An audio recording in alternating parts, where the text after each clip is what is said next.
Hmm. Beaucoup de personnes disent que notre monde est contrôlé par une poignée de milliardaires psychopathes au service de 13 familles d'hybrides. Vous savez, des êtres qui ont l'apparence humaine, qui ont un corps humain, mais qui ne sont pas des humains. C'est ce qu'on appelle des hybrides. Et ces 13 familles d'hybrides sont tout au sommet de la pyramide sociale humaine et mettent l'humanité à genoux, en esclavage, à travers diverses organisations, que ce soit dans le domaine économique, financier, politique, religieux, militaire, sanitaire et tout ça. Et que toutes ces organisations sont imposées au monde. Cela veut dire que ces familles ont infiltré toutes les communautés, organisations, toutes les maisons et ont des agents partout. Comme on aime bien se mentir à soi-même là, on aime bien se blaguer là. On s'est dit qu'on est de pauvres victimes d'un système inique et que c'est la faute des autres si nous souffrons aujourd'hui sur la terre. C'est la faute des hybrides. Que c'est la faute des francs-maçons, des Illuminati, de l'élite mondiale et mondialisée, de nos autorités. Oui, c'est vrai. Si ça peut nous faire plaisir ou apaiser notre conscience là, alors oui, on peut se raconter cette belle histoire et se dédouaner de toute responsabilité. Être un sorcier là, être un Illuminati, un agent des hybrides là, ne revient pas uniquement à appartenir à une société secrète ou à une loge, mais ça concerne toutes les personnes qui exercent du pouvoir sur les autres au lieu de l'exercer avec les autres. Je parle de toutes les personnes qui sont prêtes à tout pour obtenir ce qu'elles veulent. Obtenir plus de pouvoir, plus d'argent, plus de prestige, plus de privilèges. Des personnes qui n'ont aucun scrupule à sacrifier des bœufs, des béliers, des enfants, des êtres humains pour obtenir un poste dans un gouvernement, une assemblée, dans une grande entreprise, obtenir un marché important. J'ai vu même des femmes d'un certain âge accepter de provoquer l'interruption d'une grossesse avancée chez une autre, juste pour le bonheur d'être une mère, une fois mère dans leur vie, et d'enlever en fait la honte et la moquerie de la société sur elles.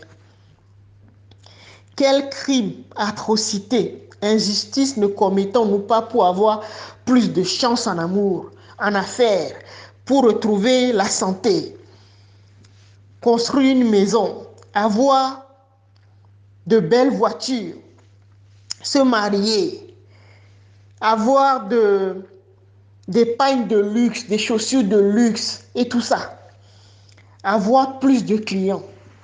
C'est cela être un Illuminati, être un hybride, un être déshumanisé, un être qui aime éteindre la lumière des autres membres de sa famille pour briller et régner en maître sur son environnement. Par le mensonge, la manipulation.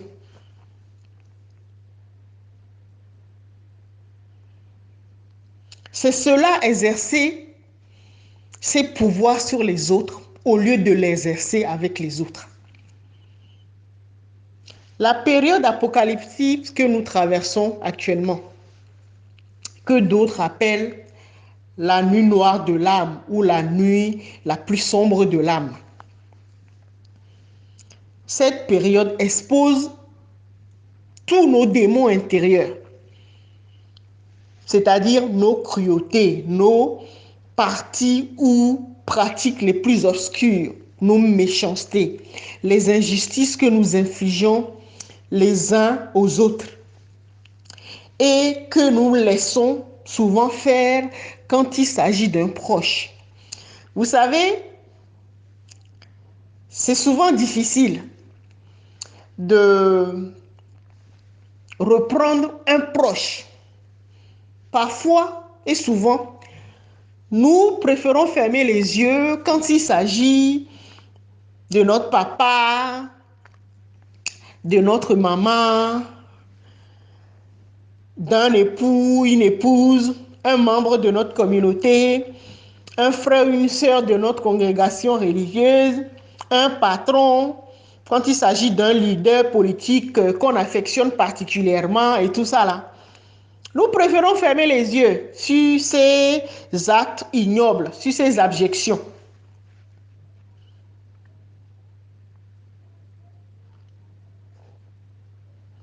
Alors, chacun doit faire son examen de conscience.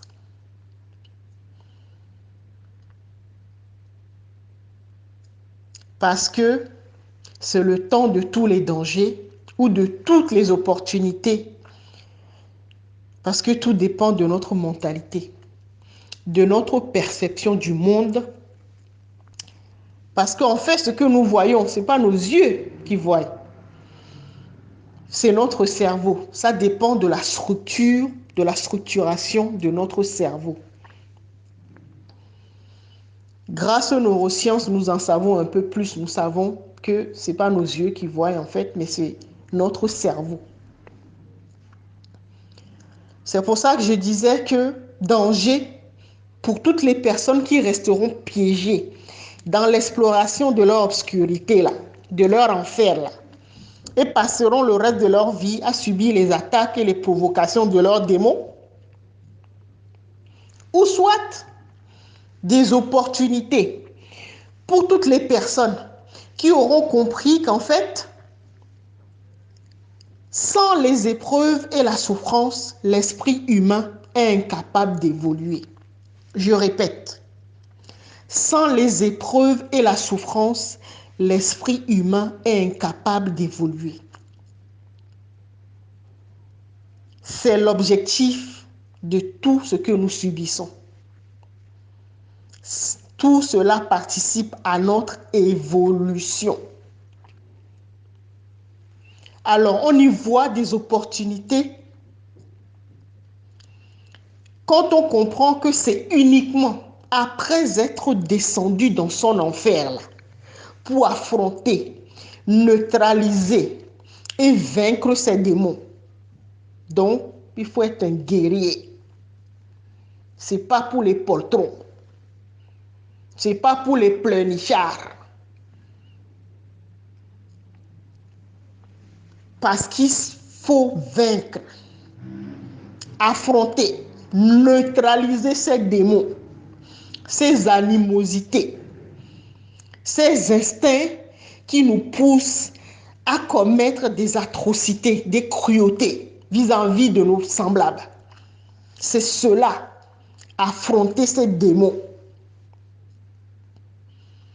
C'est uniquement après avoir affronté et neutralisé nos démons qu'on redevient la lumière. C'est uniquement après avoir contrôlé, neutralisé, vaincu nos démons.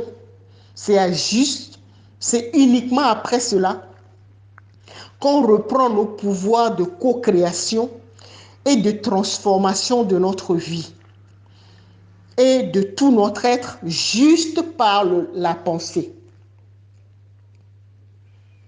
Je répète, le pouvoir, c'est le pouvoir de la pensée. Évolution veut dire évoluer d'une conscience qui, par le passé, avait besoin de support, d'images, de rituels, de cérémonies, de sacrifices, d'animaux ou d'humains pour transformer sa vie. Évoluer vers cet être abject, ce démon, ce Satan qui est en nous, vers une conscience qui crée, attire vers elle, ajuste, répare, harmonise, s'épanouit et prospère juste par le pouvoir de sa pensée. Juste par son système de pensée qui est mieux structuré, un cerveau qui est mieux organisé